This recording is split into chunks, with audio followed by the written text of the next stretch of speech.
বিধবারা সমাজে সবচেয়ে বেশি লাঞ্ছিত ছিলেন।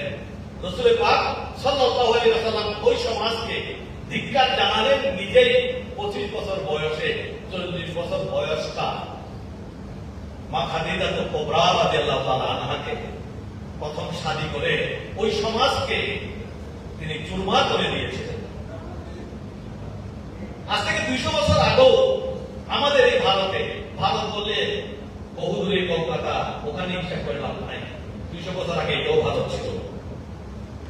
এখানেও সতীদাহ প্রথা ছিল। তার মানে স্বামী মারা গেলে স্ত্রীকে জীবন্ত স্বামীর সাথে চলে যেতে হবে, আগুনে ঝাঁপ দিতে হবে। রাজা রামমোহন রায় 1829 সালে এই আইনটা, এই প্রথাটা বিলুপ্ত করে